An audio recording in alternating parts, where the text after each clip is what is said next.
across an axis of symmetry. Rotate, turn it round, translate, shift the lever right up or down. Reflect, copy it across an axis of symmetry. Hey, I gotta shape it. Looks great, but I want to tessellate it. That's where, let's shape it. Fills up the flat space completely with no overlaps or gaps. Rotates, turn it round, translate, shift it lever right up or down. Reflect, copy it across an axis of symmetry. Rotate, turn it round, translate, shift the lever right up or down. Reflect, copy it across an axis of symmetry. Rotate, turn it round, translate, shift the lever right up or down. Reflect, copy it across an axis of symmetry. Rotate, turn it round, translate, shift the lever right up or down. Reflect, copy it across an axis of symmetry.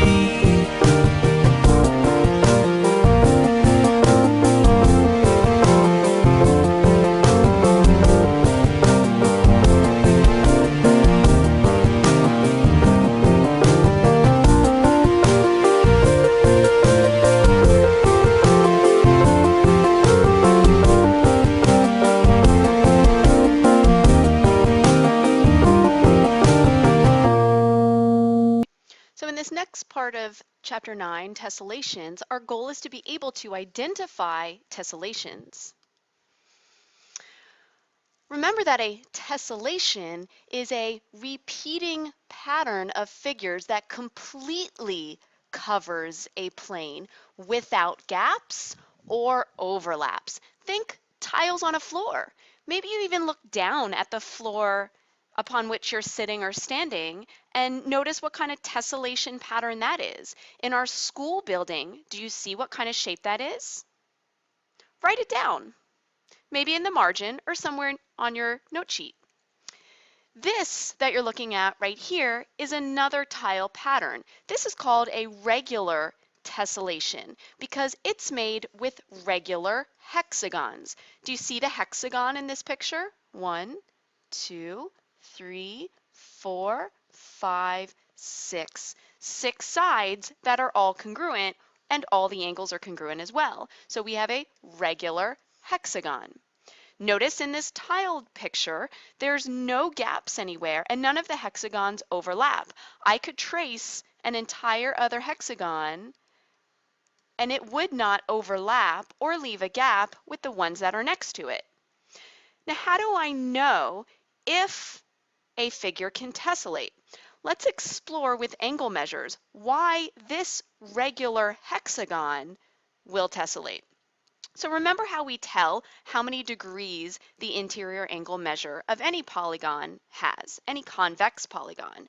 We use first the sum of the interior angles is n minus 2 times 180.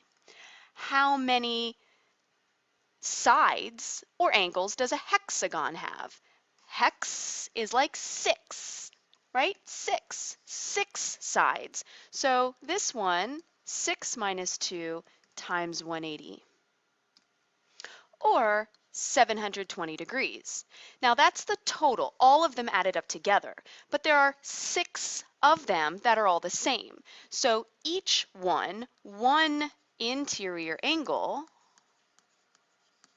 is going to be 720, the total, divided evenly by those 6 interior angles, which makes 120 degrees. So each of these interior angles is 120 degrees. So notice the hexagon that's sitting next to this hexagon, the interior angle that's adjacent to it, also has to be 120 degrees. And if I look at the other hexagon that touches the first two, its adjacent angle also 120 degrees. Well, notice as I trace those angles, what kind of shape that's making. From this point, we've got here, here, here. That's making a circle centered at that point where all these three hexagons are adjacent to each other, where they touch.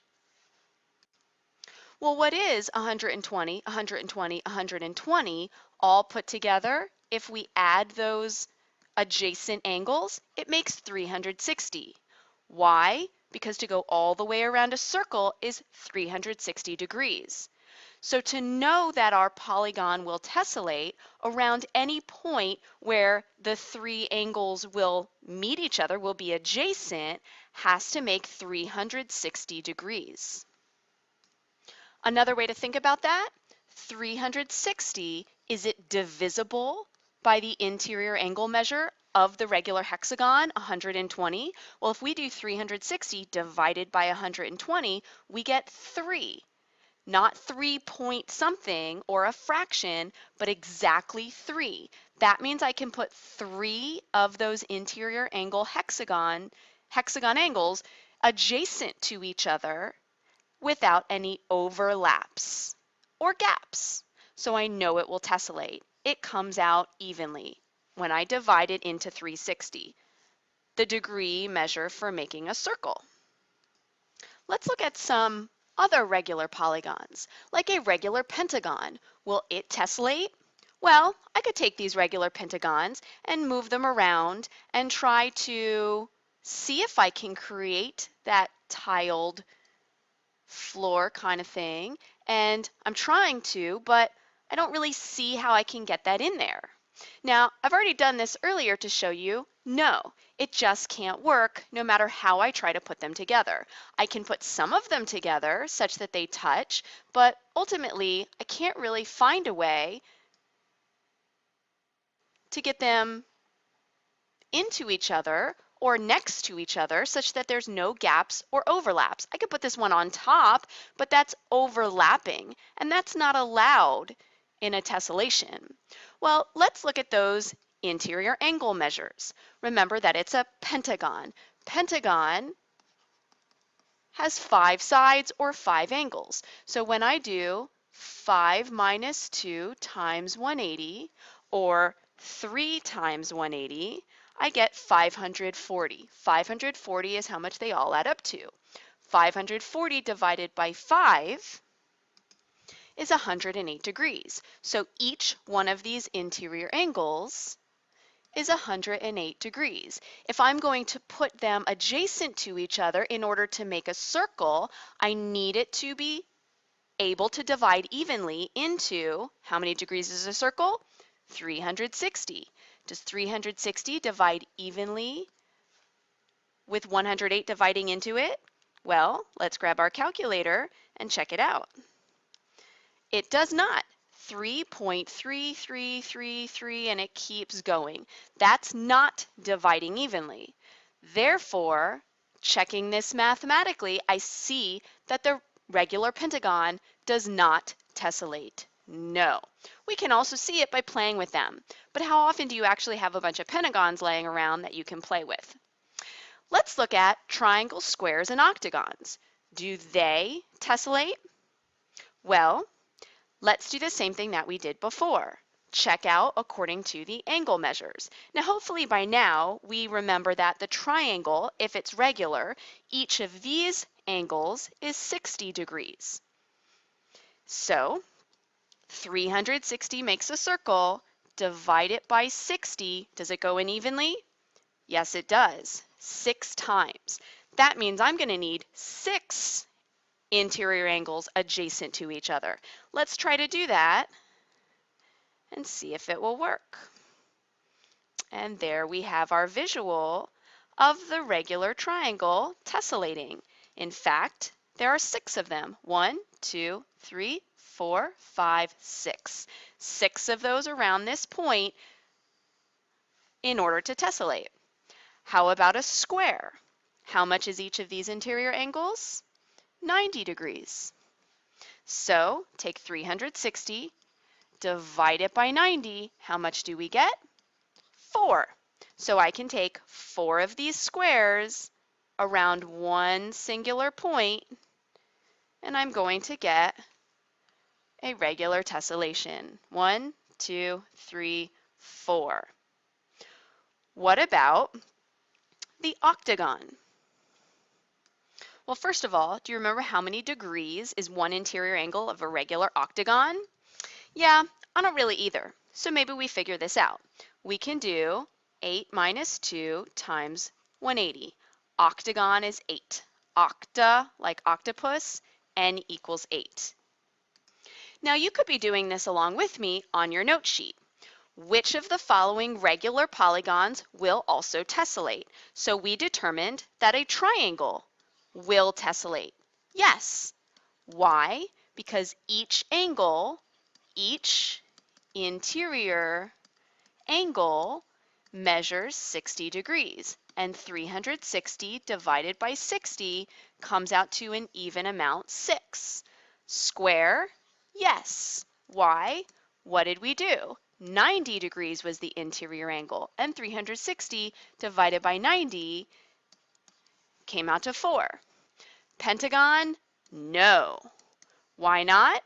Well, 360 divided by 108 came out to about 3.33, not a whole number, right? Whole number, when we divide it into 360, whole number, when we divide it into 360, not a whole number. So what about the octagon? So let's work this out. Oct, n equals 8, like octopus. Octagon, n equals 8. So 8 minus 2 times 180, because I don't really remember the interior angle measures of an octagon, but we can figure it out. So that makes 6 times 180, and that is 1080. Take that, 1080, divide it by 8. 135. 360 is what it has to divide evenly into. 360 divided by 135, 2.66666. Keeps going, keeps going. So this, is it a whole number? Nope, not a whole number. Therefore, octagon, no. Triangle, yes. Square, yes. Hexagon, like we saw earlier, yes. So how do we determine whether a regular polygon will tessellate? The interior angle measure must be a factor of 360. So that means when we do 360 divided by one angle measure, it equals a whole number. Divides into it evenly.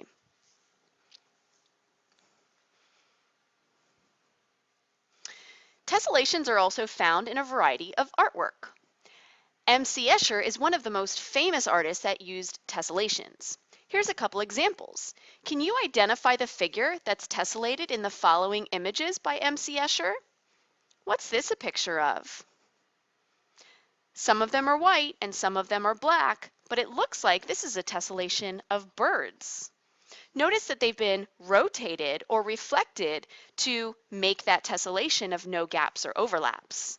How about in this one? This is actually a tessellation of two different shapes. The white ones look like fish, whereas the black ones maybe look like other types of fish or boats?